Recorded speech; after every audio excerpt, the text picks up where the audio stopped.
उत्पादनांवरती, विशेषतः निर्यातक्षम उत्पादनांवरती जर मोठा परिणाम या इराणच्या युद्धामुळे झाला, इराण, अमेरिका आणि इस्रायलच्या युद्धामुळे, त्याबाबत सविस्तर सांगण्यासाठीच आपण इथं आलेलो आहोत.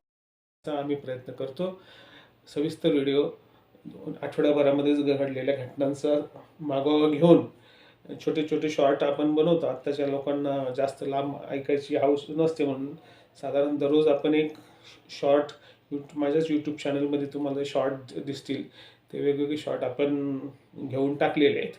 एकूणच संपूर्ण बाजाराचा अभ्यास करून शेतकऱ्यांना त्यांच्या भाषेत समजवण्यासाठी बघा, आणि त्या कशा आहेत त्याचा म्हणजे त्याच्यामध्ये बोलून मला सांगता येणार नाही इतकं तुम्हाला त्याचे डिटेल्स वेगवेगळ्या 3-3 तासाच्या भाषणाचं काढून त्याच्यात ते चित्र AI मधून बनवून मी तुमच्यासमोर दिलेलं आहे.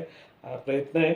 हा प्रयत्न यशस्वी झाला तर अजून उत्साहाने मला करता येईल, परंतु तुम्ही माझ्या व्हॉट्सअपमध्ये काही कांदा उत्पादक संघटनेचे व्हॉट्सअप ग्रुप होते, त्याच्यामधून तुमच्यापर्यंत माहिती पोचते. परंतु माझं जे चॅनल आहे त्याला तुम्ही सबस्क्राईब करा.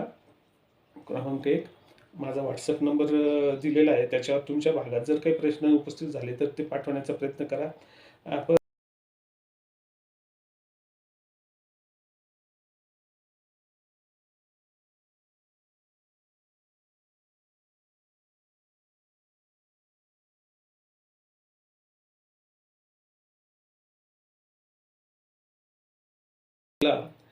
तर 2 वर्षामधल्या ज्याच्यावर जेव्हा अनुभव घेतला, तर माझा कांदा सटाण्याच्या मार्केटला 75 पैसे पण गेला आणि त्याच मार्केटला 46 रुपये पण गेला. म्हटलं एवढी तफावत काय? त्याच्यामुळेच याचा अभ्यास करून शेतकऱ्यांसमोर उभं राहण्याचा प्रयत्न मी तेव्हापासून करतोय. मध्यंतरीच्या काळामध्ये आपला कांदा उत्पादक संघटना असो, स्वाभिमान संघटना असो, यांचं नाशिकचं अशोक स्तंभाच्या जवळील जिल्हाधिकारी समोरच्या उपोषणाचं आंदोलन असो, उशीर जे होते ते त्याच्यासाठी उपोषणाला बसले होते, पोपट उशीर, त्या आंदोलनात सहभाग केला. जे जिथे ते शक्य तिथे सहभाग घेतला. परंतु माझ्या एक नीट लक्षात आलेलं आहे की आंदोलनं करून, रस्ते अडवून प्रश्नाकडे लक्ष तुमचं वेधलं जातं, परंतु प्रश्नाच्या खोलात जाऊन त्याचे विषयी राज्यकर्त्यांकडनं निर्णय जर आपल्या बाजूचा करून घ्यायचा असला तर खूप मेहनत करावी लागते.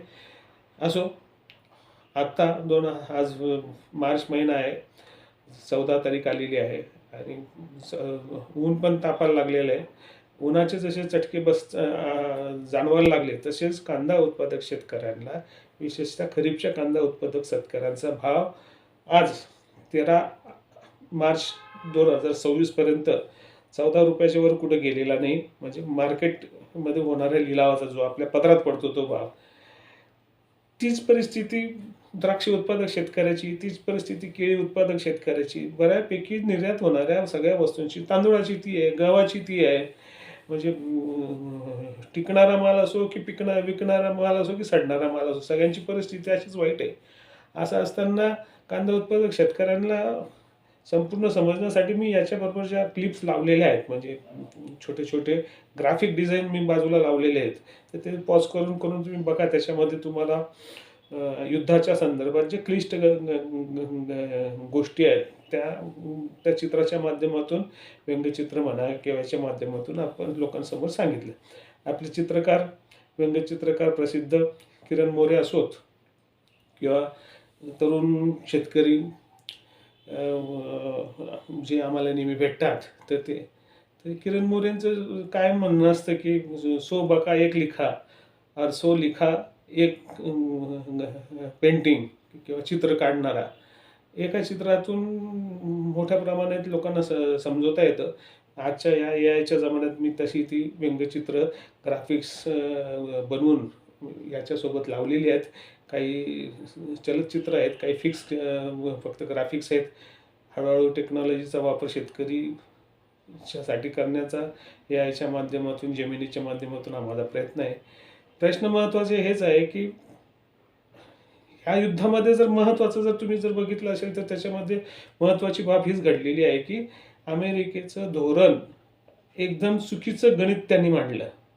त्यांना वाटलं व्हेनेझुएलामधला जसं राष्ट्राध्यक्षाला हेलिकॉप्टरने रात्री जाऊन त्याच्या गच्चीवर हेलिकॉप्टर उतरवून तिथं लावून त्याला ताब्यात घेऊन त्याच हेलिकॉप्टरने लिफ्ट करून अमेरिकेत घेऊन आले. बिन लादेनला असं यांनी पाकिस्तानमध्ये जाऊन त्याच्या घरावर हेलिकॉप्टर उतरवले आणि त्यात छोटे छोटे बॉम्ब लावून त्याला ताब्यात घेतलं आणि उचलून गेलं. मग समुद्रात कुठे वाहून टाकलं का काय ते आजपर्यंत ते खरं खोटं काही जगाला कळालं नाही.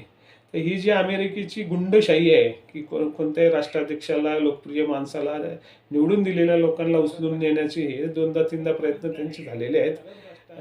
त्याचा निषेध करावा तेवढा थोडाच आहे. पण या संपूर्ण संकटामध्ये इराणला तर नुकसान आहेच, परंतु इराणने ज्या 6-7 राष्ट्रांवरती म्हणजे अरब राष्ट्रांवरती बॉम्बस्फोट केलाय, त्यांच्या इथे ड्रोन हल्ले केले, त्याला एकही राष्ट्राने का उत्तर दिलं नाही अरब राष्ट्रांनी.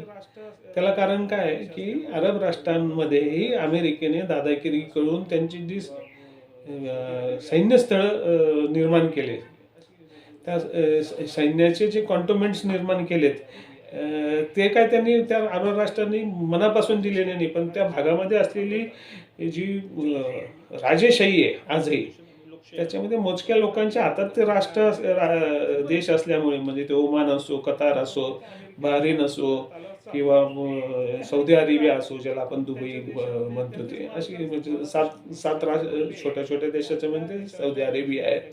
या सगळ्यांच्या इथे राजेशाही आहे. त्या राजेशाहीला ते घाबरवतात. तुमच्या देशात आम्ही लोकशाही आणू, तुमच्या देशात आम्ही लोकशाही आणू म्हणून ते राजे घाबरून त्या अमेरिकेला सांगेल तसं मदत करतात काय. आणि त्याच्यामुळे त्या अमेरिकेच्या तालावर चालतात. ते त्यांनाही कंटाळा आलाय म्हणून त्यांच्या देशातले त्यांनीच मला तर 100% असा डाऊट आहे की त्या देशातल्या मी जी मगाशी सांगितलं त्या सर्व देशाच्या शासनानेच इराणला सांगितलं की या घरावर हल्ला करा, या घरमा मना विरोध ना लोक राहतस काय, आपलं गाव कसे करतस काय, पैसा वाटाण टाइम राही ना सांगतो या घरमा देऊ काय, आपलं घर नाही आहे, आपला विरोध आलाच ना, विरोधी पार्टी नशी असं सांगतस ना. तर या बाकीना कसं करे या अरब कंट्रीजना बाकीना गल्ल्यास मागे राहणार या की या आठे तुम्ही मारा बॉम्ब ते काय म्हणते ड्रोन, आणि त्याचे काय बरोबर 5वा मजला, 4था मजला, 10वा मजला बरोबर ते ड्रोन इथले ऍक्टिव्ह बरोबर राहस इथं ते जायचं नापत असते. आणि मग यासना लोके अमेरिकन लोके ते मरी राहणार भले राष्ट्र अरब राष्ट्र असोत, पण मरणारे सगळे अमेरिकन्स आहेत आणि इराणची लोक आहेत. इराणने ते भारतीय आयातदारांना निर्यातदारांसाठी त्यांचे सगळे उपलब्ध करून दिले पाहिजे. दुसरं महत्त्वाचं कांद्यासाठी बोलायचं झालं तर उमराना मार्केट आहे. उमरानामध्ये उगाव, गिरणारा, पांजरा, ब्राह्मणगाव, धांद्री, दरेगाव, चौंडी, येशी, निंबायती, लखमापूर, उंबरटे गाव, डोंगरगाव, भरपूर दम लागा अशा अनेक गावांचे उमराण्याच्या दोन्ही मार्केटला म्हणजे श्रीरामेश्वर कृषी मार्केट जे खंडूकाका देवरे यांचं खाजगी मार्केट आहे आणि कृषी उत्पन्न बाजार समितीचं जे उमराना मार्केट इथं जातात. त्याचप्रमाणे पिंपळगावचं आहे. कातरणी गावाचं म्हणजे दुसऱ्या तालुक्यातला माल तिथे येतो. कातरणीच्या गावाचा माल 1 नंबर असतो कायम कांद्याला, म्हणजे खरीपच्या कांद्याला, म्हणजे ज्याला लाल कांदा, पोळ कांदा, रांगडा कांदा म्हणतो आपण. तर त्या पिंपळगावला बी उर्दू, विखरण, शेलू, दोनगीर, वाडी, भोयगाव, भोरा, खडक माळेगाव, पिंगळवाडे, शिंदड, वडाई भोई, शेलू, पुरी, तळेगाव ह्या भागातनं तिथे कांदा जातो. बियाणं तर सर्व प्रकारच्या कंपन्यांची बियाणं आपल्याकडे उपलब्ध आहे, त्याच्यामुळे आपल्यालाही काही बियाण्याची टंचाई नसते. तर बाकीचं तुम्ही क्लिप्स मी दाखवतो, त्याच्या मागे माझा ऑडिओ लावतो, तुम्ही त्या क्लिप्स बघा आणि त्या स्लो करून पण बघा आणि त्या कशा आहेत त्याचा म्हणजे त्याच्यामध्ये बोलून मला सांगता येणार नाही इतकं तुम्हाला त्याचे डिटेल्स वेगवेगळ्या 3-3 तासाच्या भाषणाचं काढून त्याच्यात ते चित्र AI मधून बनवून मी तुमच्यासमोर दिलेलं आहे. हा प्रयत्न आहे. हा प्रयत्न यशस्वी झाला तर अजून उत्साहाने मला करता येईल, परंतु तुम्ही माझ्या व्हॉट्सअपमध्ये काही कांदा उत्पादक संघटनेचे व्हॉट्सअप ग्रुप होते, त्याच्यामधून तुमच्यापर्यंत माहिती पोचते. परंतु माझं जे चॅनल आहे त्याला तुम्ही सबस्क्राईब करा. क्रमांक 1 माझा व्हॉट्सअप नंबर दिलेला आहे. त्याच्यावर तुमच्या भागात जर काही प्रश्न उपस्थित झाले तर ते पाठवण्याचा प्रयत्न करा.